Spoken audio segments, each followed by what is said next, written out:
해법을 찾는 토론 이슈엔 직설 시작합니다. 윤석열 정부가 첫 번째 대규모 주택 공급 대책을 발표했습니다. 5년의 임기 동안 250만 가구 이상을 공급하겠다고 했는데요. 결국 270만 가구로 결정이 됐습니다. 집값 하락, 또 거래 절벽, 금리 인상 상황 속에서 정부 이번 공급 대책이 시장엔 어떤 영향을 미칠지 지금부터 천천히 살펴보도록 하겠습니다.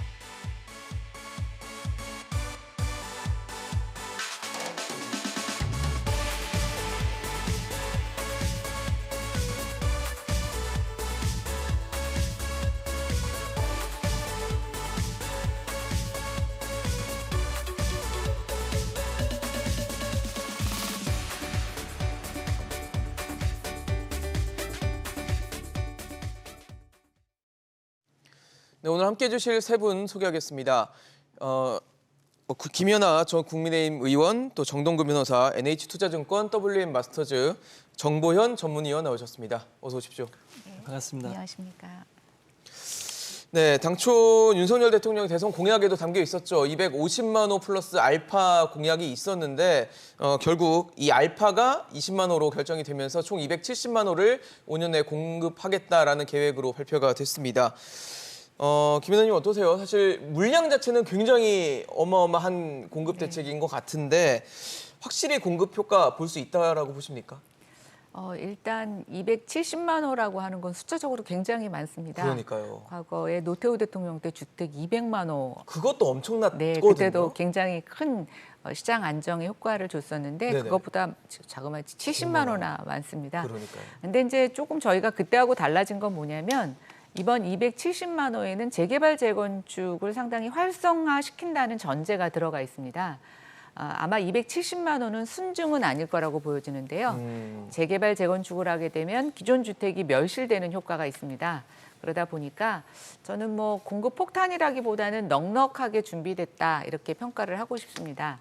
근데 이제 다만 국민들이 좀 혼동하시면 안 되는 게 270만 호가 5년 내에 다 지어진다는 얘기가 아니라 5년 안에 인허가를 맞춘다라는 거고요. 당장 270만 호에 들어갈 수 있다 이런 얘기는 아니라는 네, 그렇죠. 거죠. 이제 인허가를 270만 호를 목표로 추진을 하는데 그것도 재개발 재건축 같은 경우에는 정부가 독려한다고 사업이 진행되는 게 아닙니다. 그렇죠. 지금처럼 건설 원자재 가격이 급등하거나 금리가 인상을 하게 돼서 조합들의 금융 비용이라든가 건설 원가가 높아지게 되면 재개발 재건축에 많은 걸림돌이 작용하게 되는데요. 그렇겠죠. 그렇다라고 치면 이 270만 호 중에서 네.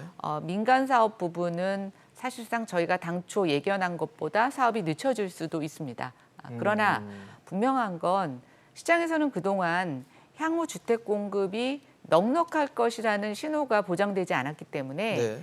지금 당장 사야 된다라고 하는 조바심 때문에 젊은 청년들이 주택 구매에 나섰던 것으로 보여지는데요. 네. 이번 270만 호가 어쨌든 뭐 시간이 조금 지연되더라도 정부가 의지를 갖고 공급한다면 당장 주택을 사지 않으면 주택이 없을 거다. 주택 가격이 더 오를 거다라고 하는 조바심에 의해서 네네. 주택을 구매하려고 했던 수요들은 좀 잠시 가라앉지 않을까. 그래서 전체적으로 시장 안정 분위기에는 도움을 줄 것 같습니다.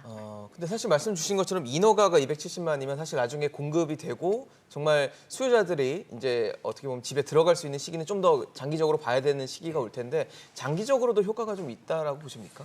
그렇죠. 지금 이제 뭐 어떤 부분들은 네네. 주택이 너무 많은 거 아니냐 이렇게 요즘에 얘기를 침체기인데 너무 많지 않냐 네, 이런 근데 얘기가 아까 있어요. 이제 제가 말씀드린 것처럼 재개발 재건축에 의해서 멸실되는 주택을 감안하면 또 좀 이거보단 줄어들 거라고 보고 있고요. 네네. 저희가 문재인 정부 때 간과했던 게 하나 있습니다. 그건 뭐냐면 네네. 굉장히 빠른 가구 수 분화입니다. 맞아요. 예전에는 4명이 같이 살던 가장 기본적인 집이었는데 형태였거든요. 이제는 뭐 1, 2인 가구가 전체 가구 수의 절반 이상을 차지하고 있는데 이런 가구 수 분화는 앞으로 5년 정도는 더 지속될 거라고 보고 있고요. 그런 가구 수 분화에 맞춰서 계산한 주택 수라면 뭐 저는 그렇게 과도하게 많다고 보여지는 않습니다. 근데 이제 다만 우리가 금융 비용이라든가 전반적인 경제 여건에 따라서 주택 수요는 굉장히 탄력적으로 움직입니다. 네. 예를 들어서 본인의 소득이나 대출이 원활하면 한 1인 가구도 독립해서 살지만 경제가 어려워지면 친구와 같이 살거나 다시 가족들과 같이 사는 합가의 형태를 띠면서 이 가구 분화에 대한 주택 수요가 굉장히 변동성을 가질 수가 있는데요. 뭐 지금 그것까지 예견할 수는 없지만 어쨌든 제일 중요한 건 공급이 부족해서 조바심을 냈던 부분에 대해서는 이번에 많은 부분이 해소가 됐다 이렇게 생각이 되고 네네. 다만 이제 이것이 지어지는 것에 대한 속도 조절은 앞으로의 경기라든가 또 민간 재개발 재건축 사업의 추진 속도에 따라서 그렇겠죠. 조금 달라질 수 있겠다 이렇게 생각합니다. 변호사님 어떠세요? 계속 저희랑 사실 부동산 관련해서 뭐 토론도 계속 참석해 주시고 그러셨는데 270만 호라는 결국 숫자가 결정이 됐거든요. 어떻게 보십니까? 네, 270만 원은 뭐 플러스 알파 측면에서는 20만 원 정도 추가가 돼서 예. 어느 정도 예상 가능한 어떤 숫자였는데 음, 지금 결국 그러면 당연히 이제 지난 정부보다는 공급이 확대되는 것이 아닌가 이런 부분에 대해서 뭐 쉽게 긍정적으로 답을 할 수 있을 것 같은데 아까 지금 전 의원님 말씀하신 거에 좀 덧붙여서 좀 구체적으로 좀 말씀을 드린다면 네네. 물론 이제 문재인 정부 때는 공급은 충분한데 네. 어떤 그 투기 수요 세력으로 인해서 주택이 오히려 역설적으로 부족하게 되었다. 그래서 투기 수요 세력만 잡으면 집값은 안정될 것이고 그것이 그렇죠. 다주택자들에 대한 어떤 중과 세제 이런 네. 형태로 나타났다가 규제 말년에 강화했죠. 이제 공급 확대 정책으로 선회를 하지 않았습니까? 근데 이제 윤석열 정부 같은 경우는 초기부터 공급 확대 정책 기조를 확실히 밀고 있기 때문에 양 정부 사이에서 기조의 차이는 분명합니다. 그러면 과연 윤석열 정부에서 그 주택 공급이 문재인 정부 때보다 훨씬 더 늘어날 것이냐. 여기서 주택 공급은 입주 물량을 얘기하는 것입니다. 네네. 인허가 물량을 얘기하는 것이 아니고. 근데 이제 제가 그 문재인 정부 국정 백서를 이제 브리핑 자료에서 좀 찾아보니까 예. 연평균 54만 6천 호 정도로 차기 정부보다 훨씬 많은 입주 물량을 공급을 했다. 이런 식의 이제 어떤 홍보성 보도 자료를 제가 본 적이 있어요. 네. 그런데 이때 공급된 입주 물량은 사실 전 정부 그러니까 박근혜 정부 2015년부터 2017년간 주택 인허가 물량입니다. 아까 말씀하셨다시피 주택 인허가 물량과 실제 입주 물량은 어느 정도 시간차가 있습니다. 인허가 받고 나서도 뭐 준공하고 입주할 때까지 최소 4, 5년 걸리는 건 당연하지 않습니까? 한 정부가 넘어가는 시기예요. 예, 사실. 그런데 문재인 정부의 평균 인허가 물량이 약 44만 호 정도가 되고 예. 박근혜 정부의 연평균 인허가 물량이 한 68만 정도 돼서 그 비율이 한 65% 정도가 그러니까 차이가 인허가 나요. 난 것에 한 65%만 공급이 됐다라는 말씀이신가요? 아니요, 인허가 난 물량만 비교를 해보면 네네.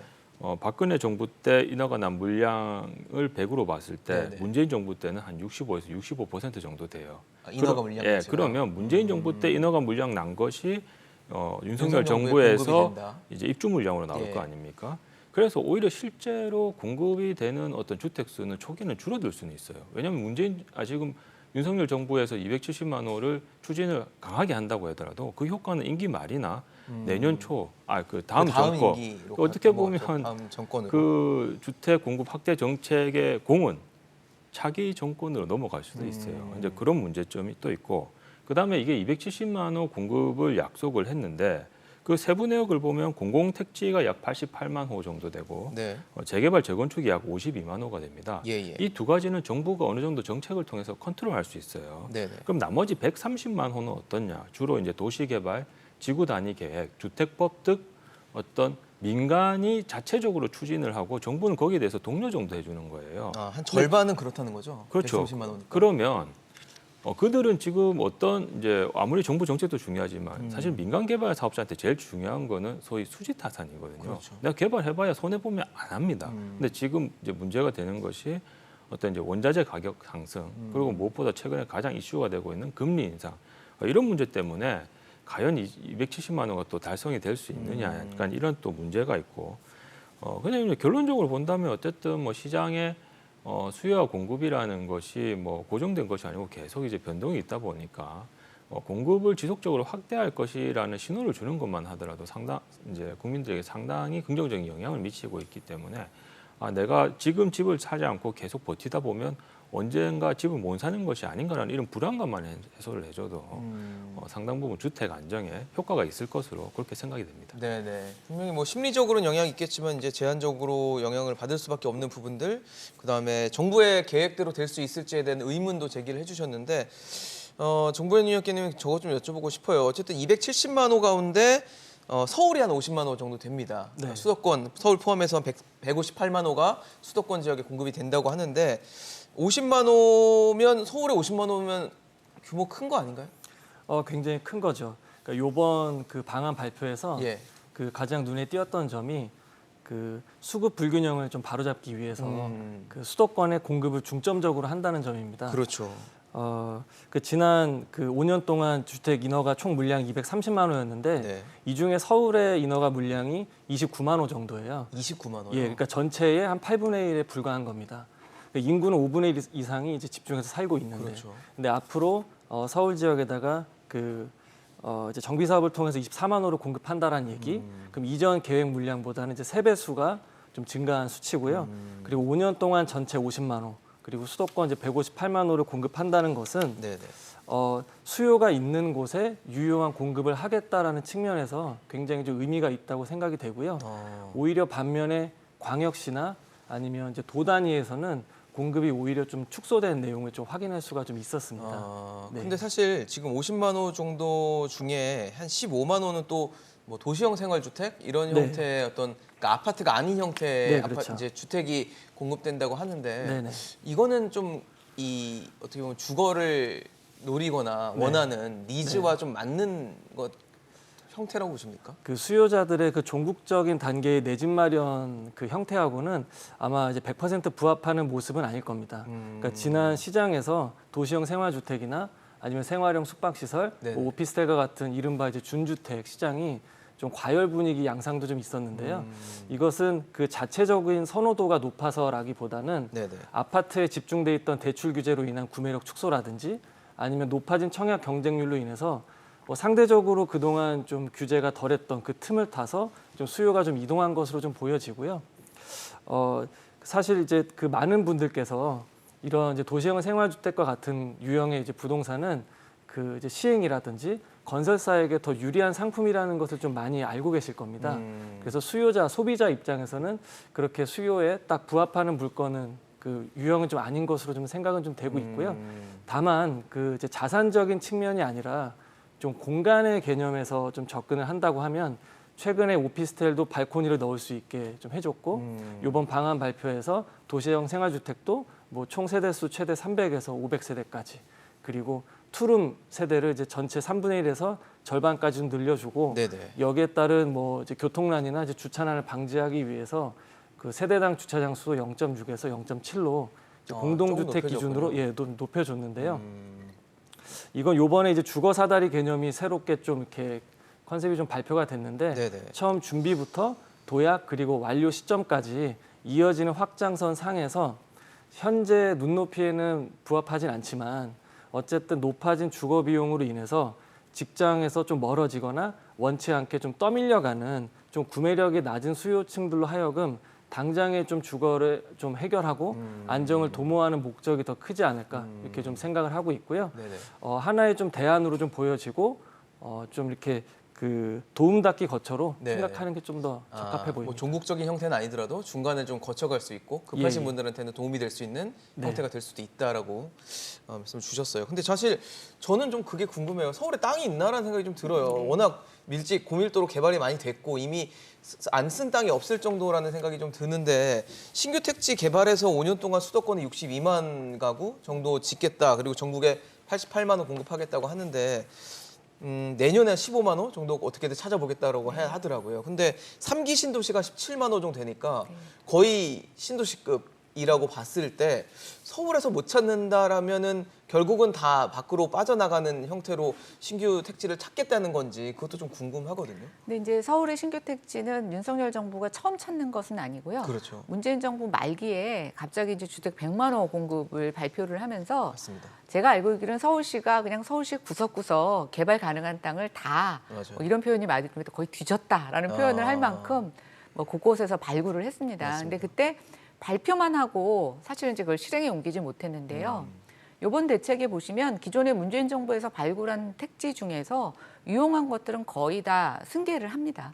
예, 그래서 아마 이제 서울시에서는 주로 뭐 국공유지, 네네. 시유지, 그다음에 뭐 주차장 부지 이런 것처럼 그동안 저이용됐던 그러니까 좀 효율성이 낮게 이용됐던 네네. 땅들에 대해서 용적률을 높이거나 용도 지역을 상향 조정해서 이제 아마 채우려고 할 건데요.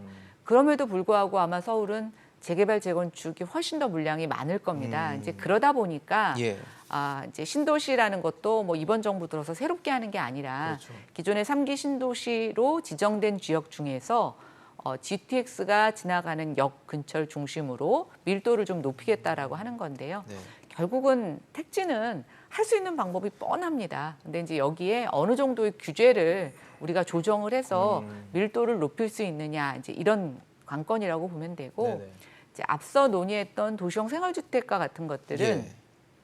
조금 속도 면에서 아파트보다 건설 기간이 빠릅니다. 네, 그래서 맞아요. 이제 아까 많은 분들이 우려하셨는데 네네. 지금 270만 호가 윤석열 정부 내에 다 완공이 되느냐 그렇지 못하죠. 예, 그런데 연립주택이라든가 다세대 주택 또 이런 도시형 생활주택은 아파트보다는 건립 기간이 짧습니다. 그런데 이제 도시형 주택은 다세대 주택보다는 이제 아파트에 거의 근접한 주거 비슷한 형태를 형태로. 가지고 예. 있고 여러 가지 보완을 하다 보니까 이제 조금 서울에서 밀려나가는 사람들, 기다리지 못하는 사람들한테 조금 이제 어느 정도 숨통을 틔울 수 있는 공급 방식이라고 할 수가 있고요. 이제 외부의 신도시를 찾는 문제는 저는 이미 기존에 LH가 사업주로 모색했던 사업지 안에서 밀도를 조정하는 형태로 조금 보완을 하지 않을까 이렇게 예상이 됩니다. 밀도를 조정한다는 거는 원래 계획보다는 더 많은 공급을 하게끔 그렇죠. 이제 바꾼다는 용적률을 거죠? 좀 네. 높이고 또 이번 그 주택 공급 대책에서 보면 좀 다른 대책하고 전 다르다라고 본 게 예. 교통 부분에 굉장히 많은 정책적인 배려를 담았다라고 보고 있습니다. 과거에는 이제 주택 공급이 주였다면 네네. 이제 윤석열 정부는 그걸 아는 거죠. 주택만 지어서는 해결이 안 된다. 맞아요. 교통 여건을 같이 개선해야 된다라는 건데 예전에는 주택 공급이 발표되고 추후에 교통 대책이 좀 맞아요. 보완적으로 나왔다면 이번에는 두 개가 같이 동시다발적으로 패키지로. 나오면서 사람들에게 이거 서울에서 밀려나면 너무 살기 불편한 거 아니야? 이런 선입견을 좀 제거할 수 있는 안전장치를 좀 넣었다는 거. 그거가 좀 차이점인 것 같습니다. 교통 대책도 함께 포함됐다라고 하셨는데 변호사님 어떻게 보세요? 일단 신규 택지를 개발할 여지가 얼마나 있을지가 중요하지 않을까 싶거든요. 예, 일단 뭐 신규 택지를 개발하는 데 있어서 그 개발의 형식에 관한 특징은 네네. 좀 더 부연 설명을 드리자면 기존보다는 좀 더 고밀도 고압축의 개발을 추진한다라는 측면에서는 전 정부에서 그냥 택지 지정과 관련돼서 어떤 뭐 혜택을 과다하게 주겠다 이런 부분과는 좀 차이가 있는 부분인데 예. 구체적으로 이제 철도역 반경 300m 내에는 이제 복합 오피스텔, 뭐 쇼핑몰 이런 것들로 고밀도 개발하고 500m 내에는 이제 청년주택을 하는데 이것이 나중에 이제 뒤에 그 원가 주택이라고 해서 70%로 좀 저렴하게 공급하는 그쪽과 연결되고 1000m까지는 이제 대단히 이제 대규모의 어떤 아파트 단지 공급 이런 식으로 조금 그 거리별로 세분화돼서 뭔가 차이가 있군요. 거리별로 개발의 밀도나 이런 것들을 조금 차등화둔 것이 좀 특징이라고 볼 수 있어요. 참고로 추가로 하나 또 말씀을 드리자면 네. 택지 조성 속도를 높이기 위해서 예비 타산선 종사를 좀 면제하려고 해서 예타요. 그 추진의 어떤 신속성을 좀 확보를 하려는 그런 측면이 있고. 근데 그러면 결국은 어디냐 이런 것이 문제가 되는데. 그러니까요. 그러니까 저희는 이제 물론 이제 추측건데 이제 지난 정부에서 이사 대책을 비롯해서 계속적으로 어떤 부동산 정책을 공급 정책 쪽으로 말년에 이렇게 추진하면서 나왔던 부지들이나 공공택지 후보들이 완전 배제될 것이냐 아니면 뭐 승계가 될 것이냐 이런 부분에 대해서 어제 그 8월 8.16 대책에서는 그 부분에 대해서는 좀 질문에 대한 답을 회피를 했어요. 기자분들에 대한 질문의 답을. 그러면 이제 확실한 거는 상기 신도시 뭐 남양주 왕속이나 인천 계양 같은 거 요것하고는 또 차이가 되겠죠. 뭐 그거가 중복되는 게 아닌 게 분명한데 이사 대책 때 나왔던 어떤 공공택지 부분하고 뭐 그 외에 이제 발굴을 하겠다고 했던 택지들하고 과연 중복이 될 것이냐 뭐 이런 부분에 대해서는 모르겠습니다. 뭐 중복 굳이 일부러 뭐 안 돼야 되지 않을까요? 예, 중국은? 그러니까 저는 전 정부와 좀 차별성을 두기 위해서는 네네. 안 될 것 같기는 한데 또 일부 전문가들은 그래도 그 중에서 쓸만한 땅은 좀 흡수를 해서 굳이 이제 조사나 발굴에 있어서 비용을 추가적으로 들이지 말자 네네. 뭐 이런 얘기를 해요. 그런데 그러면 이제 어느 정도 흡수를 할 거냐 흡수를 한다고 하면 이 부분에서는 결국 이제 철도역 중심으로 해서 고밀도 개발을 한다고 했으니 예. 아무래도 이제 조심스럽게 어떤 일반 원칙을 좀 적용을 하다 보면 도심 철도 인근 지역 중에 국공유지나 공사 등이 소유한 유휴부지를 활용할 가능성이 커요. 왜냐하면 이사 대책 때나 뭐 그 이후에 공공택지를 선택하는 과정에서 주민들하고 많은 어떤 불화가 있었고 네. 동의율이 충족되지 않아서 실제로 지구 지정된 곳이 또 많지 않다. 이런 어떤 사례들을 고려를 하면 아무래도 좀 뭐 일부 승계하겠지만 그래도 어떤 철도역이나 이런 중심으로 해서 국가가 소유하고 있어서 진행을 하는데 그렇게 컴플레인이나 마찰이 없는 곳을 조금 선택하지 선택할 않을까. 거다. 뭐 그 정도 예상할 수 있을 것 같습니다. 아직은 사실 그런 세부적인 부분이 없어서 예상을 할 수밖에 없는 상황이긴 한데 이미 3기 신도시도 어느 정도 서울에 인접하면서도 수도권에 자리한 지역들이 좀 배치가 돼서 예. 신규 택지를 어떻게 어디서 얼마나 잘 니즈에 맞는 곳을 찾을 수 있을지 좀 궁금하긴 한 것 같습니다. 예, 그때 요번에 얘기한 88만 호가 네네. 그 이제 두 분 앞서 말씀해 주신 것처럼 그 아주 많이 늘어난 양은 아니거든요. 그러니까 2020년에 84만 호 이제 공급 발표를 했으니까 이제 4만 호 정도가 늘어난 것인데 그러네요. 그 이제 조성 방식의 차이가 그 택지 조성을 하고 여기에 기존 도심과 연결하는 기간 인프라를 구축하는 게 아니라 네네. 이미 이제 짜여져 있는 교통망 위에다가 주거 시설을 얹어서 이제 이른바 이제 콤팩트 시티라고 하는 고밀도 압축 개발을 하는 것인데 우리가 이제 지난 이제 신도시들을 좀 보게 되면 네네. 뭐 위례 신도시 입지 굉장히 훌륭하죠. 조성된 지도 꽤 이기 됐는데 신도시로. 네. 예, 아직도 이제 위례 신사선 오매불망하고 계시고 맞아요. 검단 신도시도 5호선 연장이 될지 여부가 사실은 그 입주민들한테는 굉장히 절실한 이제 중요한 문제라고 할 수 그럼요. 있는데 이제 그런 측면에서 이미 이제 3기 신도시 같은 경우는 이제 교통망의 마무리 단계가 됐기 때문에 그 구간 또는 이제 연장선 상에서 요번에 이제 얘기 나왔던 게 공공택지 15만에서 이제 수도권 안에 있고 그리고 산업단지 그리고 도심에 인접해 있고 철도 그 인접 지역이라고 네. 하니까 좀 산업단지 산단이 좀 인접해 있는 좀 집중돼 있는 수도권 남부 쪽도 일부 포함되지 그럴 않을까. 수도 있겠네요. 예, 좀 이렇게 생각을 하고 있고 그러니까 얼만큼 이게 좀 승계가 될지는 모르겠습니다만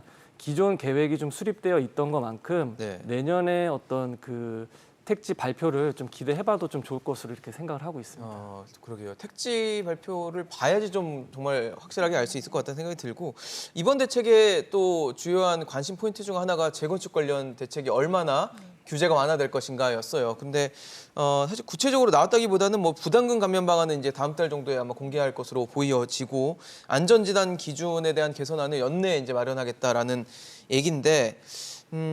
어떻게 보십니까? 특혜 뭐 형평성 얘기도 나오고 그다음에 또 야당에선 반발할 수 있는 국회를 또 통과해야 되는 부분들이 있어서 그거를 잘 넘어설 수 있을지도 좀 의문이 들거든요.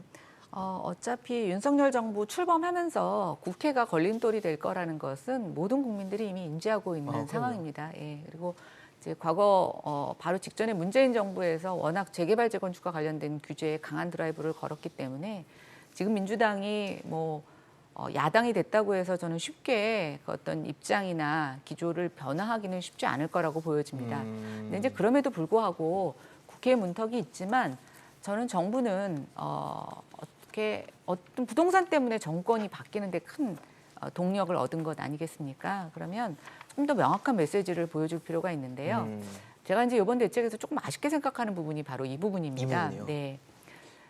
규제를 완화했다고 굉장히 많은 기대감을 국민들에게 주고 있는데 맞아요. 실제로 규제가 완화됐는가라고 보면 내용적인 측면에서는 굉장히 미미하고 아쉽죠. 시행 시기 측면에서 보면 또 그것도 굉장히 연기된 모호하다. 것들이 많습니다. 네. 예, 그래서 뭐 누군가는 계획을 발표하는 계획이었다. 뭐 이런 식의 얘기가 계획을 나올- 발표하는 계획이었다. 예, 그래서 어차피 국민들은 국회에서 이게 쉽게 통과되지 않을 거라는 것을 알고는 있습니다. 그럼에도 불구하고 정부는 좀 일관된 메시지를 줄 필요가 있다는 생각이 들고요.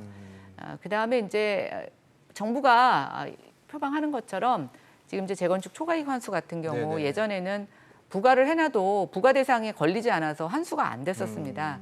근데 지금은 어떠냐면 지방의 재건축 사업장에서도 1억 넘게 초과 부담금을 환수해야 되는 상황이 벌어지고 있다면 정부는 분명히 거기에 문제가 있다는 거를 이번 자료에서도 얘기를 하고 있습니다. 그러면 이것들이 정상화하게 되기 위해서 정말 다양한 사업지구를 갖고 시뮬레이션을 해야죠. 그래서 국민들한테 이게 얼마나 무모하게 많은 부담이 될 수 있는지를 설명한다면 저는 국회에 가서도 그걸 갖고 야당 의원들을 설득해야 된다라고 보여지는데 지금 이제 이런 상황만 갖고 결국 국회 눈치를 보고 있는 게 아닌가라는 생각이 들어서 조금 아쉽다는 생각이 들고요. 두 번째는 이제 시행령을 갖고 지금 윤석열 정부에서는 법 개정이 어려우니까 시행령을 갖고 많은 정책을 추진을 하고 있는데 예. 대표적인 게 바로 안전진단입니다. 네네. 안전진단에서 구조 안전성만 우리가 지금과 같은 비율을 유지를 하게 되면 50%를. 예, 예. 사실은 대상이 되는 데가 거의 없습니다. 서울의 사례를 보니까 지난 3년 동안 5곳 정도가 통과했다라고 보여지는데요. 그 정도 구조 안전성을 통과한 단지는 저는 얼마 전처럼 폭우가 내리거나 뭐 갑자기 우리가 경주에서 있었던 것처럼 지진이나 사고가 날 경우에 굉장히 위험할 수가 취약할 있습니다. 수밖에 없다. 예, 그러면 구조 안전성에 대해서는 좀 더 획기적인 규제 완화를 해야 하고요. 오히려 이번에 얘기하신 것처럼 층간 소음이라든가 네. 또는 환경 문제, 기후 변화와 관련된 여러 가지 주택 기준에 대해서 오히려 강한 기준을 적용하면서 구조 안전성을 좀 완화한다면 지금의 노후 주택을 조금 더 안전하고 지속 가능한 주택으로 탈바꿈 시킬 수 있는 기회라고 보여지는데 이것이 부동산 가격을 자극할까 봐 너무 노심초사하는 모습이 좀 보여서 저는 좀 그것은 안타깝다는 생각이 들고요. 구조 안전성 낮춰도 사실은 안전진단을 시행을 하게 되면 통과하는데 여러 가지 시간이 걸리고 또 많은 단지들이 그렇게 한꺼번에 갈 수 없습니다. 그래서 저는 이 부분에 있어서는 정부가 조금 더 용기를 냈으면 좋겠다 이런 생각 해봅니다. 네, 뭐 쓴소리까지도 해주셨어요. 근데 사실 기대는 많았거든요. 어떻게 바뀔 것인가에 대한 로드맵이 나오지 않을까 했는데 막상 뚜껑을 열어봤더니 좀 뭐가 없었어요. 어떻게 보셨어요? 저 조항과 관련된 네, 제초안도 그렇고 안전진단 규제 완화도 뭐 지금 연내 발표하겠다는 식으로 넘어간 상태거든요. 예, 근데 이제 아무래도 또 총론적이나 전체적인 부분을 말씀을 해주시니까 예. 저는 좀 강론적으로 법률적인 부분을 좀 말씀을 드리면 네네. 기본적으로 양대 방향에서 그러니까 제초안하고 그 안전진단과 관련해서 야당의 도움 없이 즉시 어떤 제도의 개선을 가져올 수 있는 건 안전진단이에요. 이건 시행규칙만 바꾸면 되는 예, 거죠? 우리가 왜냐하면 이제 재건축과 관련된 이제 3대 규제가 안전진단하고 제초안 분상제죠. 하나. 예, 그다음에 네, 그렇게 해서 분양가 하나 상한제. 분상제라고 하는 예. 분양가 상한제 세 가지가 있는데, 근데 이제 왜 이게 중요성을 띌 수밖에 없냐면 지금 이제 수도권에서 50만 호 정도 공급을 하겠다고 하는데 이 중에서 지금 어제 발표한 것에 그 핵심 부분인 재건축 재개발 물량이 24만 호예요. 그럼 거의 50% 수준이거든요. 그러면 수도권에서는 사실상 재개발 재건축이 민간 중심의 개발에 있어서 뭐 거의 대부분은 아니겠지만 절반 공급의 정도면 절반을 차지하는 그 역할을 승패가 한다. 결국은 이제 어떤 이제 공급 정책의 승패를 좌우해요. 아까 말씀드렸다시피 나머지 부분에서는 뭐 주택법이나 도시개발법과 같은 민간이 주도해서 하는 사업들도 많이 포함이 되어 있기 때문에 네. 그 부분은 정부가 컨트롤할 수 없거든요.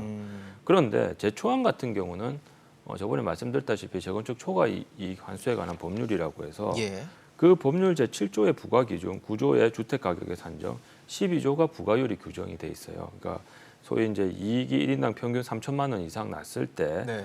그것을 뭐 정부에서는 지금 1억 원으로 조정을 한다고 하지만 그 법률의 개정은 당연히 국회의 동의를 얻어야 될 거 아닙니까? 그렇죠. 그러니까 물론 뭐 야당을 설득을 해서 협조를 할 수는 있겠지만 뭐 그래도 확실하게 야당의 도움 없이 하려면 적어도 22대 국회에서는 좀 다음 길을 국회가 되겠죠. 잡아야 되는 예. 부분이 있고 그다음에 이제 안전진단 기준 같은 경우는 기본적으로 예비 안전진단과 1차 정밀진단, 2차 정밀진단 이 프로세스를 거치는데 2차 정밀 진단이 소위 말해서 적정성 심사거든요.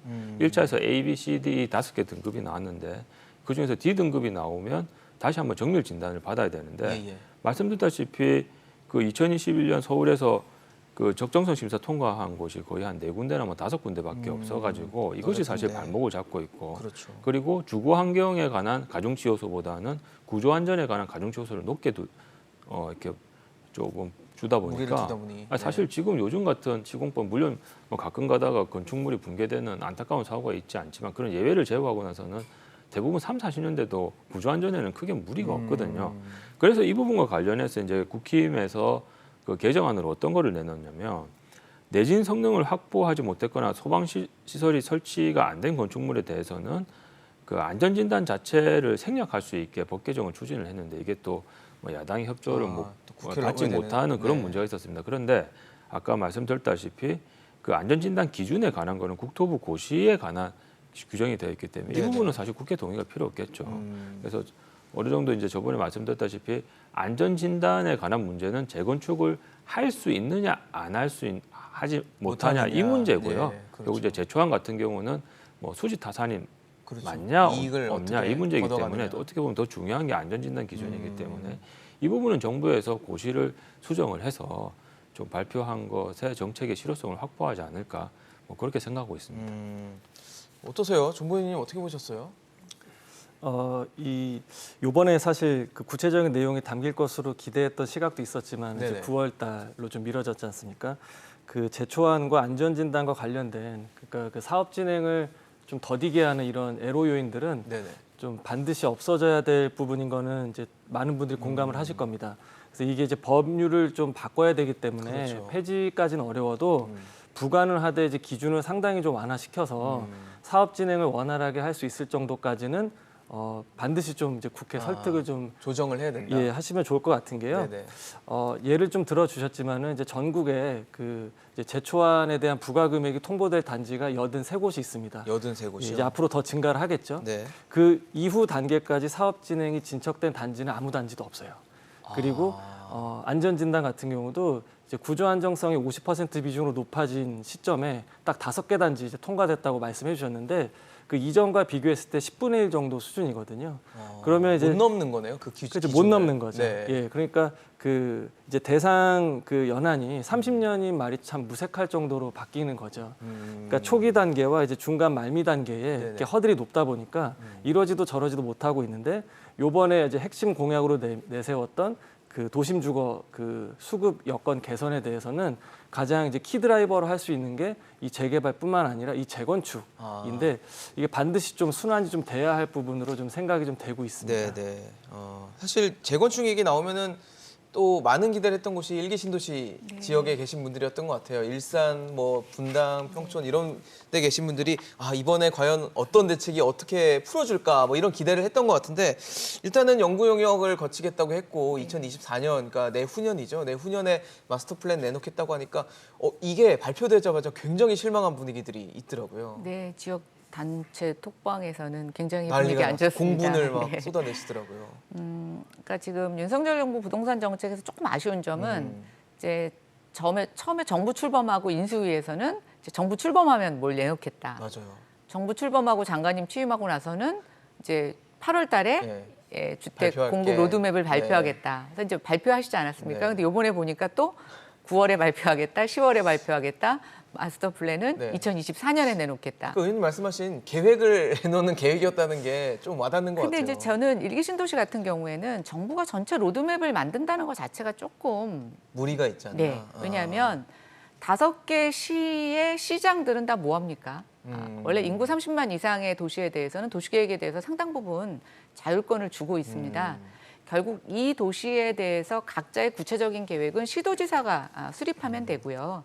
저는 중앙정부는 각 시도지사가 어떻게 계획을 가져가야 되는지 가이드라인을 주는 게 필요하다고 생각합니다. 그러면 이번에 가이드라인을 줬으면 각 시별로 주민 민원에 따라서 시장의 능력에 따라서 시급하게 조정하고, 필요한 조정하고. 지역들은 조금 시급하게 추진을 하고 그렇지 않은 지역은 의견 수렴을 거쳐서 조금 더 순차적으로 진행할 수 있을 텐데 아니 이게 지금 어느 시대인데 이 5개 신도시 또 뭐 2기 신도시까지 포함하면 10몇 개가 넘는데요. 또 작지도 않아요, 도시가. 그렇죠. 네. 이거를 도부가 다 그것도 한 핸들링 2년 정도 한다는 게. 그러니까 2년에도 핸들링 못 할 겁니다. 다 실태 조사하는데 너무나 오랜 시간이 걸리기 맞아요. 때문에 그래서 저는 이 부분은 조금 아쉽다는 생각이 들고요. 2기 신도시에 대해서 걱정하는 점은 아마 정부가 안전 진단을 완화하거나 재건축 규제를 일방적으로 풀었을 때 너무나 일시에 많은 주택들이 재건축을 한다고 이제 이게 집중되면 집값을 자극할까봐 우려하는 부분에 대해서는 충분히 저는 공감을 합니다. 그런데 현 상황에 가보시면 그 수십만의 주택들이 한꺼번에 재건축을 할 수는 도저히 없습니다. 그래서 조금 더 지역의 목소리를 좀 들려주셨으면 좋겠고, 그다음에 이것의 로드맵은 중앙정부가 다 할 일이 아니라 가이드라인을 줄 일이다. 그리고 새로 선출된 시장들에게 좀 역할을 주십사 하는 그런 말씀을 드리고 싶습니다. 정말 뭐 그렇죠. 틀만 제시하고 나중에 틀에 대한 모양을 좀 알아서 바꾸는 것도 괜찮은 방법이 되지 않을까라는 아이디어까지 주셨는데 변호사님 어떻게 보셨어요? 일기 신도시는 지금 어쨌든 굉장히 공분하고 있는 상황이거든요. 네, 뭐 저는 의원님 말씀 잘 해주셨는데요. 제가 좀 다른 관점에서 좀 말씀을 좀 드리면 네네. 사실 이제 일기 신도시가 92년 말에 432단지를 기준으로 해서 약 이제 29만 2천 세대 정도가 입주를 했는데 네네. 뭐 이 당시에도 용적률이 크게 낮지가 않았어요. 그러니까 기본적으로 분당이 184% 정도 됐고 중동이 이제 226%인데 최근에 이제 분당 집값이 평당 5천만 원까지 오른 거는 분당 같은 경우는 용적률이 낮기 때문에 소위 말해서 용적률을 최대치로 하면 그 갭이 크니까 일반 분양분을 많이 확보할 수 있어서 사업 이익이 남기 때문에 분당이 좀 인기가 좋았던 것이거든요. 네네. 그러면 근데 그렇게 해서 잔뜩 기대하고 있어서 기존의 리모델링을 추진하려고 했던 아파트 단지조차도 비대위가 결성돼서 이것을 재건축으로 바꾸느니 마느니 이런 옥신각신이 있었단 말이에요. 예, 예. 그런데 정작 이제 8.16 대책에서 원희룡 국토부 장관이 뭐 한 줄 딱 얘기했지 않습니까? 그것도 뭐 도시 재창조 수준의 마스터 플랜을 2024년까지 마련한다고 했는데 맞아요. 뭐 어떤 언론 기사를 보니까 뭐 이제 분당 주민이 우리가 인질이냐 뭐 이런 굉장히 과격한 표현까지 썼더라고요. 그래서 이제 이것을 2024년이라고 또 말한 것과 관련해서 저는 조금 다른 의미로 좀 해석이 되는데 네. 이게 보세요. 결국은 이제 모든 부동산 개발 사업은 뭐 국가가 예를 들어서 적자를 보면서 공적 자금을 투입하지 않는 이상은 네네. 사업에 이익이 나야 되는 게 기본이잖아요. 그래서 이번에 제정하려고 했던 신도시 일기 특별법 같은 경우에는 용적률 500%까지의 인센티브를 준단 말이에요. 예, 예. 그 정도 주지 않으면 기존의 일기 신도시의 용적률이 어느 정도 높아서 사업이익이 안 나니까 적어도 500% 정도는 줘야 사업이익이 나는 구조이기 때문에. 그런데 뭐예요? 500% 용적률 주면 반드시 발생하는 게 교통난. 그래서 교통 영향 평가해야 되죠. 주차장도 있습니다. 그다음에 주차장, 네. 뭐 학교, 네. 각종 기반 시설을 확충을 해야 되는 문제가 있습니다. 그런데 이 모든 기반 시설까지 고려를 한다면 결국은 이것은 미시적인 재건축의 문제가 아니고 도시 전체를 재설계해야 되는 도시 계획적 판단이 들어가야 되는 문제입니다. 그렇네요. 그런데 몇 개월 사이에 이 일기 신도시 전체의 도시 계획적 판단까지 한다는 것은 조금 무리가 있어 보였고요. 물론 이제 그 인수위에서는 뭐 연말까지 발표를 한다고 했는데 그래서 그러면 왜 원희룡 국토부 장관이 2024년 마스터 플랜을 발표하는 시기로 봤을까? 제 개인적 사견은 이렇습니다. 일기 신도시 특별법 통과하려면 국회 동의를 받아야 되죠. 그렇겠죠. 2024년이 뭐예요? 총선이 있죠. 예, 총선이죠. 네. 거기서 만약에 이걸 섣불리 발표했다가 국회 통과 안 되면 어떻게 돼요? 오히려 역풍 맞아가지고 지금 사람 가지고 장난치나 네. 뭐 이런 지금 반발이 있을 수 있지 않습니까? 그래서 그 시기를 고려했을 네. 때 조금 더 치밀히 준비해서 2024년에 국회도 통과하고 그래서 저는 그 시기를 얘기를 한 게 아닌가 이런 걸 사견이신 거죠? 예, 사견인데요. 네. 물론 또 뭐 속마음은 모르겠지만 네. 근데 2024년인데 총선이 있다는 것 자체는 뭐 많은 네, 얘기이기 근데 때문에 결과적으로 봤을 그런 해석을 때는 해주신 거예요. 네. 뭐 일기 신도시는 어느 정도 좀 장기적인 사업으로 갈 것 같아요. 주민들 입장에서는 혼란이 있고 과연 지금 재건축을 밀어야 되냐, 뭐 리모델링으로 맞아요. 가야 되냐 이런 말이 많아요. 또 뭐 그쪽으로 이사를 가야 되냐 이런 사람들의 혼란이 있겠죠. 네, 그러니까요. 그거는 뭐 어쩔 수 없을 것 좀 같습니다. 불명확함에 대한 어떤 리스크도 좀 감안을 해야 될 것 같다는 생각이 좀 들고요. 이번 대책에 보면은 청년 원가 주택 또 역세권 첫집 이게 이제 대선 과정에서도 계속 얘기가 되고 취임 이후에도 얘기가 됐지만 어떻게 될까 굉장히 궁금했는데 일단은 통합해서 시세의 70% 수준으로 청년이나 신혼부부들에게 주택을 공급하겠다라는 건데 이거 어떻게 보십니까? 뭐 어느 정도 이 청년 신혼부부들이 원하는 그런 방향으로 가는 주택이 나올 수 있다고 보십니까? 예, 요번에 이제 통합한 이제 모델이 발표가 됐는데요. 요번에 나온 모델을 보니까 상당히 매력적이다라는 좀 느낌이 들었습니다. 아 그러셨어요? 그러니까 기존에 완전히 없던 이제 새로운 컨셉은 아니긴 합니다만 충분히 그 호응이 좀 많이 있을 것 같고요. 그 이제 유사한 그런 이제 모델로 그 신혼 희망 타운이 있습니다. 그러니까 그렇죠. 전용 대출 상품이 있고 그리고 시세보다 좀 저렴하게 분양하고 네. 향후에 이제 매각을 할 때 그 차익을 일부 이제 공공과 나눈다는 그렇죠. 점에서 돌려줘야 되는 거의 이제 거죠. 판박이라고 볼 수가 있는데요. 이 신혼희망타운이 지난 이제 겨울에 그 여의도와 맞붙어 있는 영등포구 대방지구에서 그 55제곱미터 전용을 이제 분양을 했을 때 네네. 청약 경쟁률이 무려 66대 1을 이제 넘었었습니다. 시세도 한 7억 2천만 원 정도 분양가가 이제 주변보다 한 4억 원 정도 좀 저렴했고요. 그래서 이렇게 인기가 있는 선례를 보더라도 모델은 굉장히 좀 좋기 때문에 결국 관건은 그 어떤 입지를 선점해서 이제 공급을 하느냐가 그렇죠. 될 것 같습니다. 그리고 그 심지어 이게 역세권이라면 이제 더욱 더 선호도가 높아질 것 같긴 한데요. 그렇겠죠. 이제 공공부지를 활용하는 방안이 있고 그리고 민간과 연계하는 방안이 있는데 민간과 연계할 때는 그 사업 시행 주체로 하여금 그 인센티브 부여, 그러니까 당근책이 좀 확실해야 그런 이제 부지 원가 확보가 좀 될 것 같다라고 생각이 좀 되고요. 그리고 이제 수요자 입장에서는 좀 한 가지 좀 생각을 하셔야 될 부분이 예.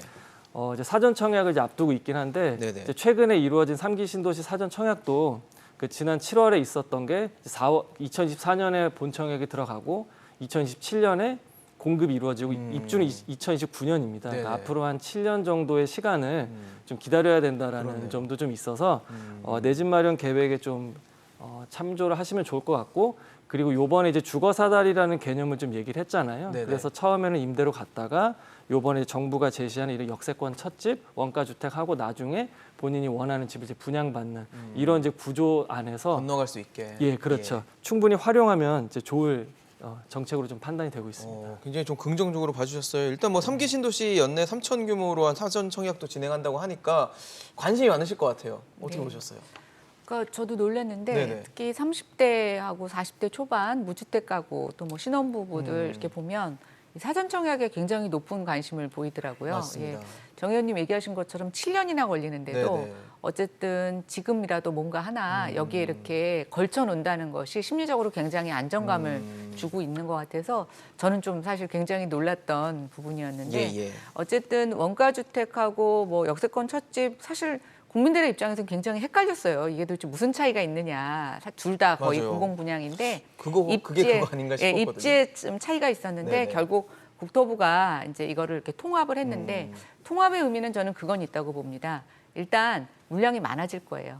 각각 따로 했을 경우에는 그 조건을 맞추기가 사실 쉽지가 않아서 부지를 찾는데도 어려울 텐데 일단 물량이 많아질 거고 그다음에 이걸 이렇게 칸막이를 나눠서 사람들을 모집하는 게 아니라 청년, 신혼부부, 무주택자, 생애 최초 네. 무주택자까지 합하면 사실은 우리가 선택할 수 있는 종류가 굉장히 넓어지기 넓어진다. 때문에 그동안 이제 청약 갖고 굉장히 희망 고문이다 이런 얘기들 많이 하셨는데 맞습니다. 이제 한번 넣어서 당첨될 수 있는 가능성이 조금 넓어졌다라고 보면 내 집 마련을 하시는 분들한테는 저는 굉장히 도움이 될 것 같은데요. 다만 이제 이게 우리가 청약 조건에서 나중에 본 청약일 때 네네. 분양가를 어떻게 산정할 건지 그렇죠. 입주 때까지 뭐 다른 공공임대에 조건들이. 들어가거나 뭐 네. 이제 주택을 마련했을 때 어떻게 그걸 빠져나올 수 있느냐라고 하는 좀 기술적인 조건들에 대해서는 좀 국민 여론을 좀 많이 듣고 실행을 했으면 좋겠습니다. 네. 네, 저 네, 짧게 이 변호사님. 부분에 대해서 저는 뭐 두 분이서 긍정적인 얘기를 해주셔서 뭐 네네. 짧게 좀 부정적인 부작용을 좀 말씀을 네, 드리는데 우려도 이 있겠죠. 취지 네. 자체를 뭐 부정적으로 본다는 게 아니고요. 네네. 원래는 이제 대통령직 인수위원회에서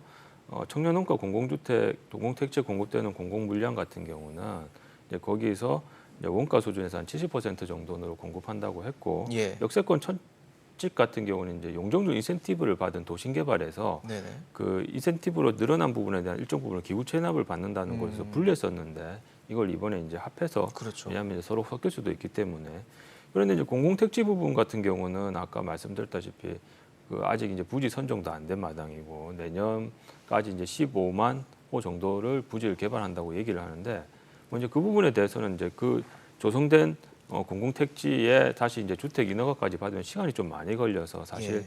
올 임기 아니 이번 임기에는 좀 확보가 안 될 가능성이 있는데 제가 좀 말씀드리고 싶은 거는 이 역세권 첫집과 관련된 이 부분이에요. 이 역세권 첫집이라는 거는 기본적으로 용적률 인센티브를 받아가지고 그걸 가지고 일부 이제 청년들이나 무주택자들에게 저렴하게 공급한다는 제도인데 하나 우리가 좀 유기적으로 고려해서 생각해야 될 부분이 지금 이제 재개발 재건축이나 민간 중심에서 개발해서 가장 큰 돌림돌이 뭐냐고 하면 과연 이게 수지 타산이 맞을까? 왜냐하면 얼마 전에도 많이 문제가 됐던 원자재 가격 상승으로 해서 그렇죠. 현장이 상당히 많이 중단이 됐고 또 그뿐만 아니라 일단은 이제 아직 물론 이제 재건축 관련된 3대 어떤 규제가 완전히 완화가 될지 모르겠는데 그런 부분도 조금 이제 고려가 되고 마지막으로 이제 금리 같은 문제가 있어가지고 그렇죠. 사실 이제 민간 사업이 조금 체제 주저하는 경우가 많아요. 근데 여기에 용적률을 올려줬는데 거기서 일반 분양을 통해서 이익을 얻을 거라고 생각했는데 상당 부분 기부 체납 형식으로 청년들과 어떤 무주택자들에게 혜택을 주는 방향으로 빠지면 예. 왜냐하면 문재인 정부가 아니라 윤석열 정부에서 수도권 네. 50만 호 중에서 약 24만 호 절반 가까운 것을 재개발, 재건축을 통해서 네. 공급한다고 했는데 그러면 그 부분에 대한 개발 동력이 굉장히 중요하단 말이에요. 근데 그런 것과 연관시켰을 때는 오히려 이런 부분에 대한 취지는 좋지만 오히려 재개발, 재건축 쪽에 개발 이익에 관한 동력이 떨어져가지고 전체적인 주택 공급 정책에 차질이 올 수도 있지 않을까 하는 염려를 약간은 좀 해봅니다. 염려도 해주셨어요. 네. 또 마지막으로 하나만 체크해 보겠습니다. 이번에 집중호우가 내리면서 사회적 관심을 받고 사회적 문제가 됐던 게 반지하 문제였어요. 그래서 이번에도 대책을 좀 내놨는데 실태 조사하고 이주나 개보수를 지원하겠다고 합니다. 하지만 이제 실제로 이걸 정말 거기 거주하시는 분들이 필요로 하는 대책인지에 대해서는 다시 여쭤보고 싶은데 어떻게 보십니까? 일단 안전보다 더 중요한 건 없다고 생각이 됩니다. 그럼요. 그래서 그 현실성도 물론 이런 분석도 좀 해봐야겠지만은 요번에 그 폭우 사태를 경험하면서 많은 분들이 저 또한 마찬가지였고요. 불안감을 느끼셨을 겁니다. 맞아요. 그래서 이거는 이제 개별 주택 단위로 또 그런 이제 취약 지역은 또 지역 단위로 이렇게 숲과 나무를 좀 나눠서 그 요번에 얘기에 의하면은 그 공공이 매입을 하고 임대를 놓고 그 지하 같은 경우는 그 커뮤니티 시설로 운영한다라는 안도 있는데요. 또 그런 방안도 좋고 그리고 무이자 대출을 통해서 그 이주를 할 수 있게끔 좀 독려하는 것도 좀 필요해 보이고요. 그 다각도로 끊임없는 좀 시도가 좀 필요할 것으로 좀 생각을 좀 하고 있습니다. 어떻게 하든 좀 안전했으면 좋겠습니다. 네, 맞습니다. 네, 너무 근데 안타까웠어요. 이게 이제 반지하방이 사실 지방 도시에는 별로 없고 서울에 서울에 많죠. 주로 많고 예. 이제 경기도에 조금 일부 있습니다. 그래서 근데 그럼에도 불구하고 이걸 다 공공임대로 흡수하는 거에는 적지 않은 돈이 들고 또 실현 가능하지 않다라고 하는 시장의 평가가 어느 정도 있어요. 예. 이미 그게 좀 수긍이 될 만큼 여러 가지 현실적으로 어려운 제약들이 점이 많아요. 있습니다. 네. 그래서 제가 좀 말씀드리고 싶은 거는 이걸 하지 말라가 아니라 네네. 이것만 갖고 안 된다. 이 이후에 뭐를 해야 되느냐라고 해서 일단 반지하 주택을 무조건 없애기보다는 고지대, 그러니까 높은 지대에 있는 반지하 주택은 굳이 그렇게 없앨 필요가 없습니다. 이게 당장 급한 불은 아니니까. 네, 그렇죠. 그러니까 이제 오히려 고지대에 있는 반지하 주택은 다른 개보수나 뭔가 다른 보완을 통해서 좀 쾌적하게 햇빛이 들어오거나 습기를 좀 막을 수 있는 이런 보완 장치가 하나 필요하다고 생각이 되고요. 우선 시급한 것은 이제 잦은 침수를 하는 지역, 저지대에서 우선적으로 좀 이분들을 배려할 수 있는 정책이 필요하다라는 것 하나. 두 번째는 일시에 서울시도 10년간에 걸쳐서 이분들을 공공임대로 옮기겠다고 얘기를 하고 있지 않습니까? 그럼 우리가 10년 동안 비가 올 때는 어떻게 해야 되느냐 이제 그렇죠. 이런 문제가 맞아요. 발생이 되는데요. 우리가 농촌에 가보면 혹서기, 혹한기를 대비해서 그 농촌 가구들이 임시로 거주할 수 있는 생활동이 있습니다. 네, 그래서 이제 좀 지역마다 집중호우가 예상될 때 이분들이 좀 임시 거처를 옮겨서 생활할 수 있는 그런 입주동 같은 것들을 만들어서 좀 급할 때만이라도 이 폭우에 대한 피해를 피해갈 수 있는 방안도 같이 수립되어야 되지 않을까 그런 제안을 드려봅니다. 알겠습니다. 윤석열 정부가 이제 5년 동안 270만 원 공급하겠다고 했죠. 세부 방안에 대해서는 여전히 미흡하고 아쉬운 부분이 남아 있습니다. 이 부분을 어떻게 앞으로 보완하고 또 국민들의 목소리를 반영해 나갈지 저희도 지켜보도록 하겠습니다. 오늘 김현아 전 의원, 정동근 변호사, 정보현 위원과 함께했습니다. 이슈앤직설 오늘 준비한 소식은 여기까지입니다. 지금까지 함께해 주신 여러분 고맙습니다.